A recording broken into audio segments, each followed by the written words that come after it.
Neville Goddard, Power of Awareness, Chapter 4, Desire. Getting good. The changes which take place in your life as a result of your changed concept of yourself always appear to the unenlightened to be the result not of a change of your consciousness, but of chance, outer cause, or coincidence. However, the only fate governing your life is the fate determined by your own concepts, your own assumptions. For an assumption, though false, if persisted in, will harden into fact. The ideal you seek and hope to attain will not manifest itself, will not be realized by you until you have imagined that you are already that ideal. There is no escape for you except by a radical psychological transformation of yourself, except by your assumption of the feeling of your wish fulfilled. Therefore, make results or accomplishments the crucial test of your ability to use your imagination. Everything depends on your attitude towards yourself. He couldn't have a more potent sentence in the middle of that. Everything depends on your attitude towards yourself. What is your attitude towards yourself? Am I a happy, loving person? Am I a happy, loving husband? What is it? Am I a happy, loving wife? Do I like myself? Do you say I love you to yourself? Everything depends on your attitude towards yourself. That which you will not affirm as true of yourself can never be realized by you, for that attitude alone is the necessary condition by which you realize your goal. All transformation is based upon suggestion, and this can work only where you lay yourself completely open to an influence. You must abandon yourself to your ideal as a woman abandons herself to love. For complete abandonment of self to it is the way to union with your ideal. Man, oh man, all transformation is based upon suggestion. All transformation is based upon suggestion. And this can work only where you lay yourself completely open to an influence. You must abandon yourself to your ideal as a woman abandons herself to love. For complete abandonment of self to it is the way to union with your ideal. Wonderful. You must assume the feeling of the wish fulfilled until your assumption has all the sensory vividness of reality. You must imagine that you are already experiencing what you desire. You must imagine that you are already experiencing what you desire. You must imagine that you are already experiencing what you desire. What does that pizza taste like? What does it feel like to hug your spouse? What does it feel like to count your money? What does it feel like to clear those debts? What does it feel like to clear those debts? That is, you must assume the feeling of the fulfillment of your desire until you are possessed by it. And this feeling crowds all other ideas out of your consciousness. That feeling. The man who is not prepared for the conscious plunge into the assumption of the wish fulfilled in the faith that it is the only way to the realization of his dream is not yet ready to live consciously by the law of assumption, although there is no doubt that he does live by the law of assumption unconsciously. Boom! There it is. That's exactly what I've been trying to get at all this time. We've been doing this unconsciously for so long. We want to take conscious control of this creative ability we have. Here you are today. Here's where you want to be in your new self-concept. Here's another self-concept, yet another and another and another. They're all over. They're infinite amounts. I am God, all that is, right here in the middle. These are all self-concepts. Here's the self-concept I am today. If I am not happy with what I am today, how can I change into what do I want to be tomorrow? In my new now or in my new today, doesn't matter. We're not going to get caught up there. But where I am right now in experience, let's say I'm not in a relationship and I want to be in a loving relationship and I want to be happily married. I want to find out, how can I create a life where I am that? Do I have to go out here and find dating apps and find things in the world that will do it for me? The answer is no. You have to do it from within if you want to see the change. It has to be, if you want to see the change in your experience and objectified in your reality, the change has to be from within, that's going to happen. You can't go out here and get that to make the change for you. It's not going to happen. That's the dead end. You got to do the change from within in your consciousness, thereby objectifying the new reality for yourself. Very powerful sentence. What we're doing in going over this material together is we're awakening to our conscious creative ability. We're becoming consciousness objectified. We're seeing how we can creatively take conscious control of our creativity, because our creativity is doing its own job already all this time. Our creativity's got us here unconsciously. We want to be consciously in control. There's a lot of C's here at work here. We want to be conscious creators. We want to have conscious control of our creation, objectify what it is we look for, what it is we desire, what it is we want. Whether that's a spouse, whether that's a house, whether that's a car, whether that's a career, it doesn't matter. Health. I want to be free. I want to go travel. It doesn't make a difference. You're going to do that when you take creative, conscious control of your consciousness. You simply go to bed with the idea in mind. That makes the impression into your subconscious, which objectifies it into your world. It sounds simple, and we will repeat it ad infinitum, and then ad nauseum, and then we'll come back again for another lap of infinitum, and we'll just keep going and going and going. It does take that. As I said in the previous video, it takes that ability to want to take responsibility for your creation, for your creativity. This is, if nothing more than just, it is your creativity. You're already an artist because you're here now. You're already a very artful artist. You're just going to take conscious awareness and control of it.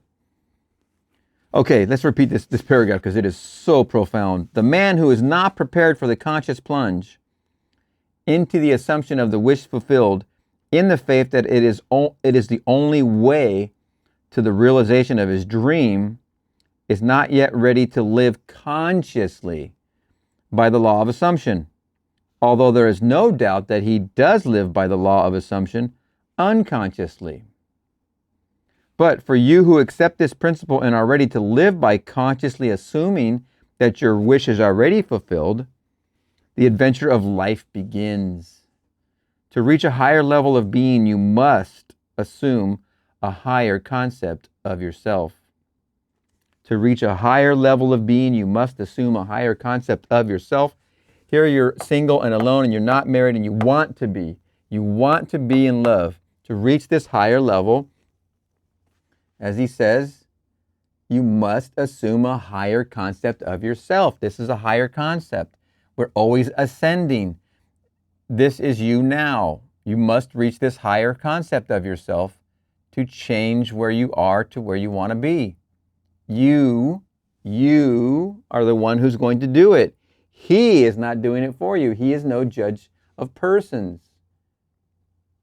It isn't that he doesn't care. He is. He lets you is. He is being, and you are. He made you in his image, forgot who he was by becoming you, and then he's in you, trying to wake up and remember where he is. He's in you. When you become aware of this conscious creativity, consciously, you remember what sent you. That's what puts you in conscious creative control of your objectification, of your life, of your reality, of your experiences. If you're going to try and skip this awareness of being, and go around this outside lap and do a loop out there in the world, good luck. Good luck. What do they say in Point Break? Vaya con Dios. When the one character is telling the other character to go ahead and go surfing because he knows that's going to be his last ride. If you will not imagine yourself as other than what you are, then you remain as you are. If you will not, that's up to you. For if ye believe not that I am he, ye shall die in your sins. If ye believe not that I am he, if you believe not that I am, this is your I am, he, then ye shall die in your sins. My Father and I are one. My Father is greater than I. If ye believe not that you are he, then ye shall die in your sins. If you believe not that I am he, ye shall die in your sins.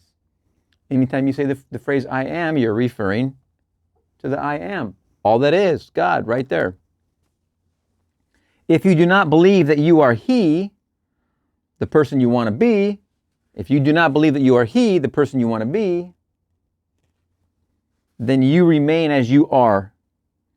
Through the faithful systematic cultivation of the feeling of the wish fulfilled, desire becomes the promise of its own fulfillment. Desire becomes the promise of its own fulfillment. Oh man. The assumption of the feeling of the wish fulfilled makes the future dream a present fact. The assumption of the feeling, you're feeling it here in your current 3D reality. The assumption of the feeling of the wish fulfilled makes the future dream a present fact. That present fact becomes here, which means you wake up here. This we want to take a look at. Desire becomes the promise of its own. Let me repeat the sentence actually. Through the faithful systematic cultivation of the feeling of the wish fulfilled, desire becomes the promise of its own fulfillment. Where the heck is desire coming from? Why do we have desire? Well, we have a self-concept. And since he's not a judge of persons, then we have desire that comes into our self-concept because it's embedded together. Inside of that desire is also the solution to the limitations of that same desire. If you have a single life and you want to be married, inside of you, you have this thing called desire to be married, to be in love. That desire within you has its own solution. Otherwise, the urge wouldn't be there. The solution is the objectification of you being in love and married, if in fact that's your desire. The desire itself came into you with the promise. The promise was embedded in the desire. The urge and desire have the promise built in for your freedom to experience the desire. Okay, now you're here married. You're in love. Couldn't be happier. All of a sudden, you have a desire. What is that desire? For a new home. What's wrong with that? For some new babies. What's wrong with that? I don't mean new versus old babies. I mean some children. You desire for procreation. Why is the desire there and not here? Or maybe the desire is here. But you know the roadmap has to take you to marriage first, relationship first, love first. There is a roadmap, so to say.